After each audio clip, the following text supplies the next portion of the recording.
Bonjour les amis, nous sommes dimanche 6 avril. J'espère que vous allez bien, vous passez une bonne journée. Si vous êtes bien, tant mieux pour vous, mais cela ne doit pas nous empêcher de penser à nos frères de l'Est du Congo qui, eux, sont dans une situation difficile. Ils sont dans une zone occupée par le M23. Le M23 n'a pas de moyens pour payer les fonctionnaires. Donc c'est pour dire c'est la galère là-bas. Le M23 gère l'OFIDA, la DGI pour avoir de l'argent, mais ils n'en auront jamais assez pour payer tout le monde. Ils ont lancé une circulaire pour créer une caisse d'épargne. Cadeco, Caisse d'épargne du Congo, prémisse d'une banque qu'ils veulent créer à partir de ce lundi. L'insécurité reste totale.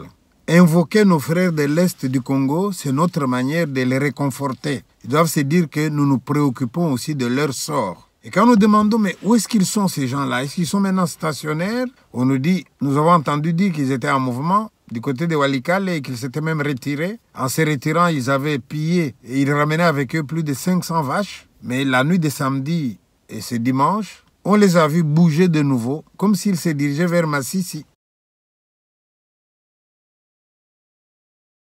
La situation reste la même, voire pire. Ces derniers temps, les tueries se multiplient. Avant-hier, dans les quartiers Kieshero, 11 personnes ont été tuées, dont 9 membres d'une même famille. Dans le quartier où habite notre correspondant, un corps sans vie a été abandonné dans la rue près de l'hôpital du docteur Maganga à Himbi 1. Pourtant, à 100 mètres de là se trouvent les bureaux de l'Assemblée provinciale, aujourd'hui utilisés par le M23. Ils utilisent cet endroit pour emprisonner les personnes qu'ils accusent de ne pas être de leur bord. Ces gens qu'ils emprisonnent, ils sont maltraités et il y en a qui meurent de faim. Et quand quelqu'un meurt de faim, on va lester d'une grosse pierre et la nuit, on va les jeter dans les lacs.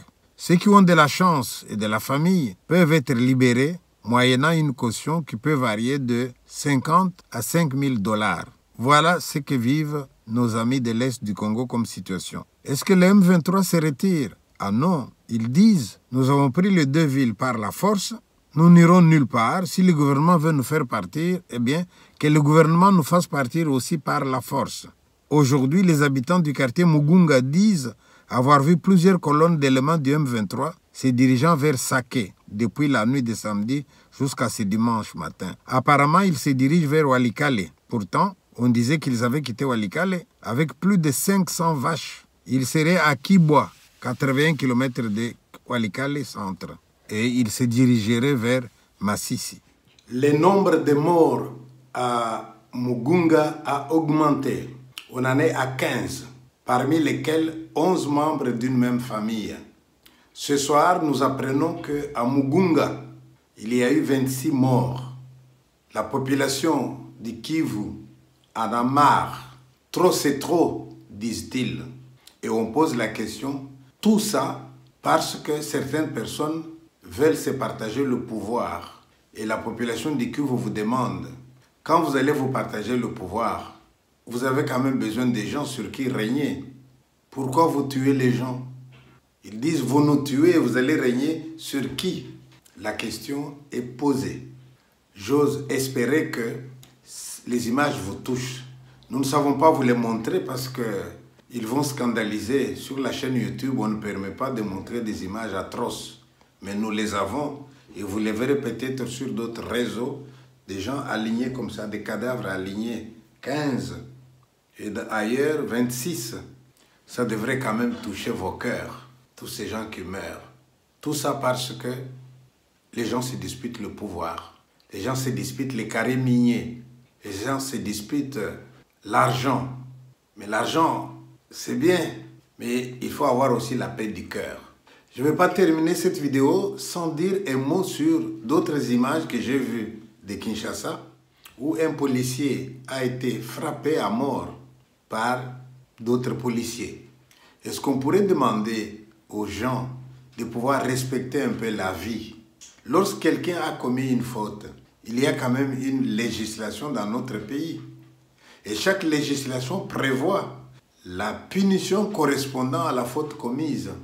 Et même statuer sur une faute, ça passe par un jugement.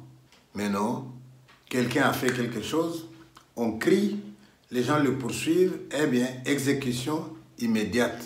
Est-ce que vous vous rendez compte de l'injustice que vous commettez? Et si la personne qu'on a tuée là était de votre famille? Si ces policiers-là ont femmes et enfants, ils vont apprendre que leur papa a été tué comme ça, alors qu'il était dans l'exercice de son métier. Qu'est-ce qu'il a commis comme faute pour qu'on en arrive à des choses comme ça? Je ne vais pas m'arrêter aux policiers, je m'arrête aux droits de l'homme. Les droits de l'homme, est-ce que ça vous parle? Vous savez que tous nous bénéficions de la présomption d'innocence. Mais à partir de quel moment on va dire il n'est pas innocent? On va dire après jugement. Mais je vois que dans nos pays, le jugement, ça importe peu. Il suffit qu'on crie arrêtez-le, eh bien on vous arrête et directement on commence à vous frapper. Il faut se saisir de ce genre de situations pour donner des leçons à ceux qui abusent de leur pouvoir. En tout cas, je présente mes condoléances à la famille de ces policiers. Et j'ose espérer que les autres policiers, en regardant les images, devraient se poser quand même la question. Que celui qu'ils ont tué comme un animal comme ça, c'est un des leurs.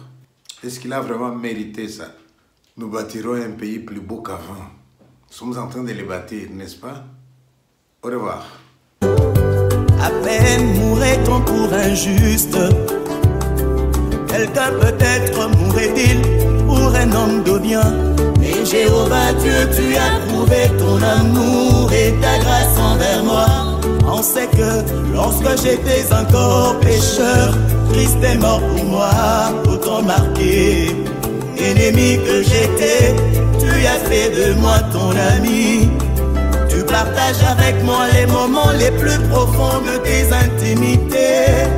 Tu es à moi, je suis à toi, et entre nous deux c'est même dans la mort.